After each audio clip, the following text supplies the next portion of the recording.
Hello Internet. We are in the Purpose-Built Moto garage for yet another build rundown. Now you guys know and love the retrocross series. We've built them off the back of DT400s, XT500s and XL500s. Whenever we release one of these bikes, they go absolutely gangbusters. I think no one really hit the style quite right when it comes to these vintage motocross throwbacks that we build, and we were happy to build another one. This time, once it's finished in here, we'll be packing it up and sending it over to the USA. Our customer was adamant that he wanted an XT500 built by Purpose-Built Moto, so we were happy to oblige. Let me take you through every nut and bolt on this XT500 and we'll show you what we did.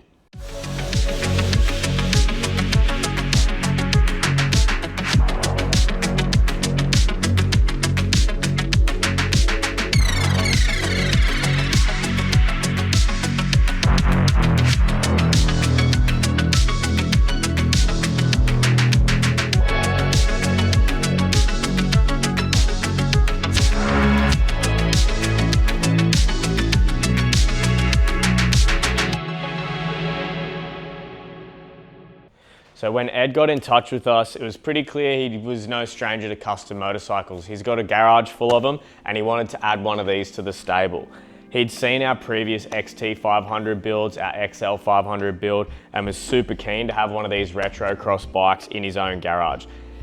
Like I always say, we never like repeating ourselves. So I was adamant that on this project, we would level up on our previous bikes, make a few different changes, add some touches, and see if we could elevate on our previous builds. I'm pretty happy to say that I think we've done exactly that with a few nice additions that have really elevated the style and performance on this project. Let's get into the details, starting on the front end.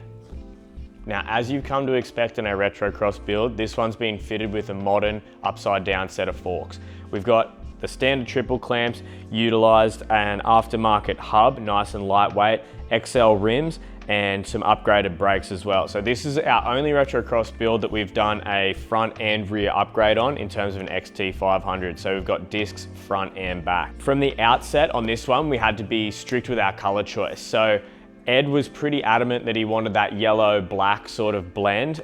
We'd previously done a predominantly yellow motorcycle, so I was going to flip it and make things different and do predominantly black. I think the color on this one makes it look super tough, but from the start of the project, when we got our wheels built, we had to set the color. So we went with gold XL rims, black hubs, and then when we got to the suspension rebuild with Charlie Costanzo, it was blacked out fork tubes and then the gold NiCad plating on the lowers. As per usual, we've got a custom aluminium headlight shroud that also houses our speedo.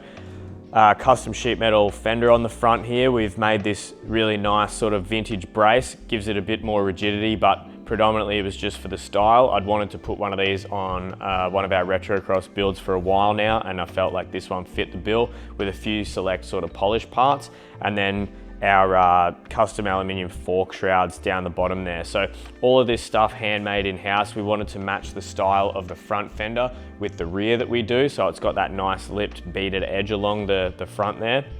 And then this had gone to Charlie Costanzo once the sort of first round of modifications were done, so we could set the suspension up while the engine build was happening.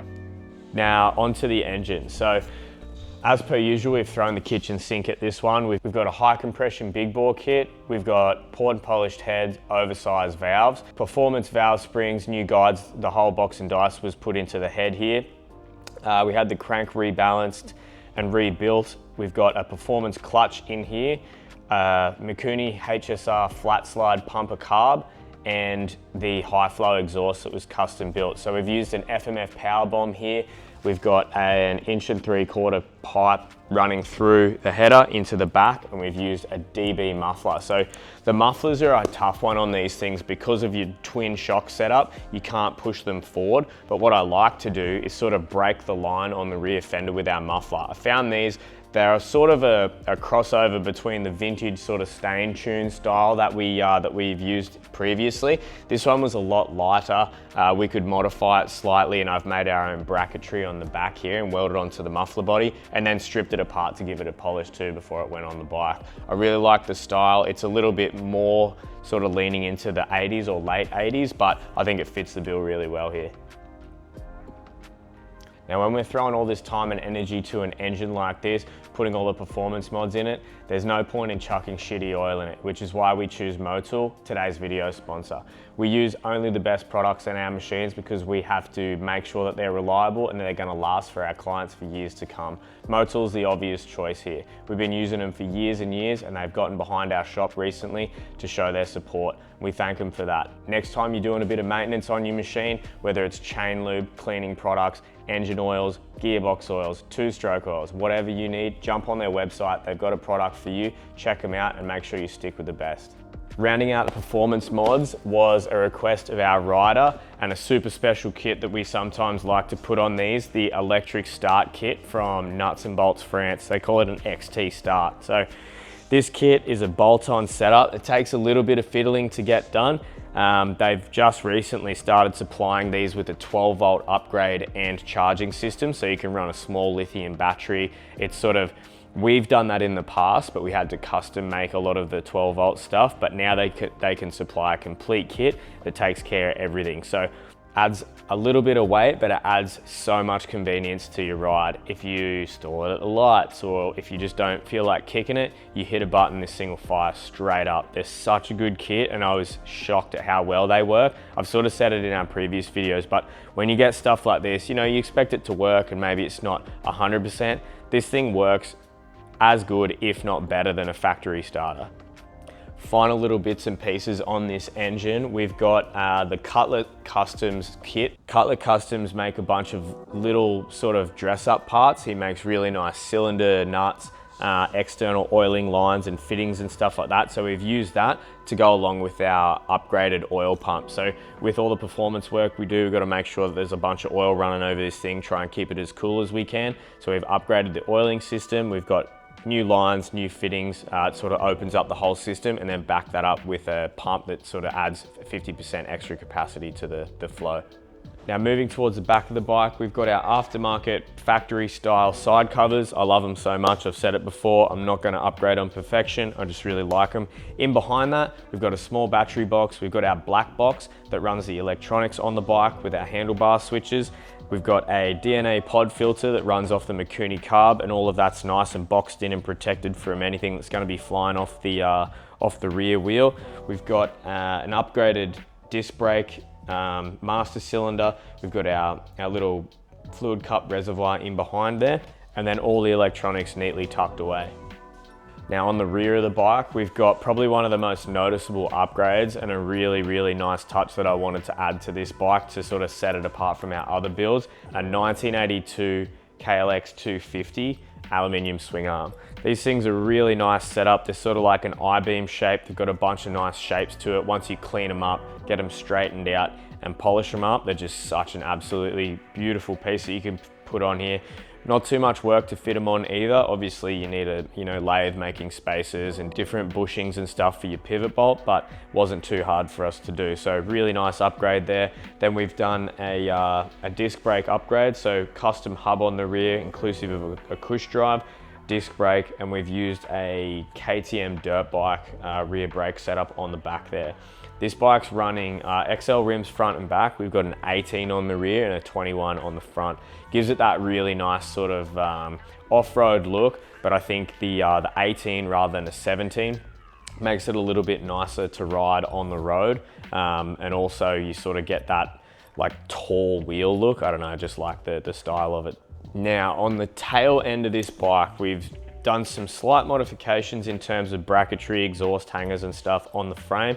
Everything's pretty standard here. We've used a standard steel rear fender to model our fender off. Made this up, included a nice tail tidy, and then the lights tucked neatly away up under there. So this thing's going to the US, they have a lot less restriction in terms of lighting, signaling, mirrors and all that stuff. So we could really take license, make a super thin profile over the back of this bike and really elevate the style. So all of that stuff is sort of putting together this really dirt bike motocross style picture, but it has the functionality that you need to get it on the road. A lot of questions always come through when we release this bike about what length shocks that we're using, what front ends that we're using, and I'll tell you guys here so you don't bother emailing me, we make and measure our bikes per motorcycle. So there is no set formula to make this happen. We've got extended YSS shocks on the rear here. We put the front end on, we jack the bike up to where it needs to sit. We take measurements on the geometry with our steering angle and the rake and trail and stuff that we're gonna get out of the new front end and offset that we put on, and then we decide what we're gonna put on the rear. If you email me asking what the setup is, I'm not gonna tell you because it's not relevant to your motorcycle. Make and measure it yourself. We have a really handy guide on our website of how to do USD fork swaps, and then we also talk about the settings that you wanna look for when it comes to doing your swaps and making your bike feel right on the dirt and on the road. Last little bit of detailing before we get into the paint and a couple of little finer touches around the bike, the handlebar setup. So we've got a set of 2 of our 3-button switches. We got Pro Taper lever setups, and we've repurposed this hot start lever into our decompression. So we custom make a cable that goes down to the decomp for when you're trying to kick this beast over. We've got a set of our Scrambler mirrors set up here and a pair of Domino black and yellow grips. So again, making the handlebar section nice and tidy, trying to keep everything super clean. We've also used a new Daytona Cube, which is this tiny little speedometer setup that they've come out with maybe a year ago. First time we've had a chance to put it on the bike, and we're really impressed. So I'll get you to come in here, I'll turn the key on, you can check that out.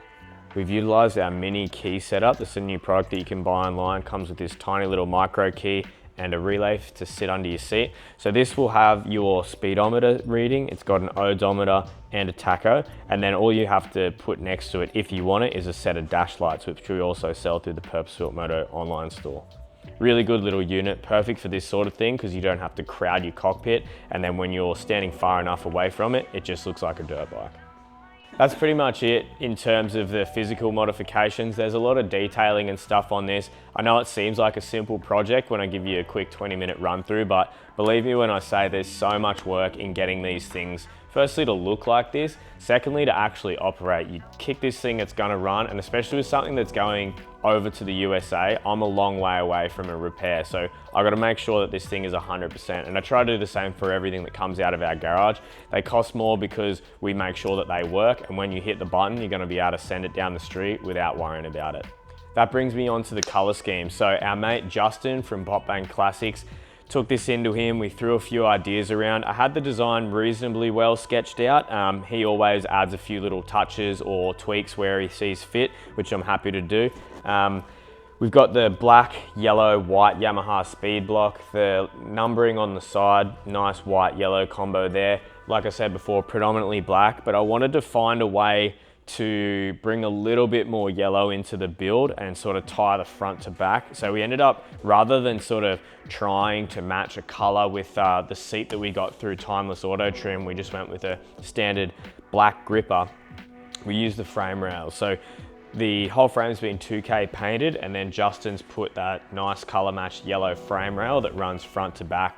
It's a bit of an odd one, but I really like the way that it sort of ties that in, and it just adds a little extra touch, a little detail that, you know, sometimes you might not think about that. We try to look at the things that we can do. What can we do to make this thing special? What can we do to make it unique for our rider? And that was one of the answers we came up with. So, you know, like I said before, it's a reasonably simple paint job. We like to stick to the formula with these ones. We got to deliver a badass looking bike that goes hard and turns heads in traffic. And that's exactly what this thing does. I took it for a little test ride the other day. People were hanging out the window asking me what the hell it was, giving me the thumbs up at the lights, little kids in the back on the way home from school, that sort of thing. All lets me know that I've been doing a good job. So let me start this thing up for you. I'll chuck an Insta360 on, take you for a little run out the back of the shop here on a test ride. And then, yeah, we'll see you on the next one. Thanks, guys. Those electric starts are the best investment you can make on these bikes, I swear. Yeah, have a listen to the note out of that DB muffler, super nice.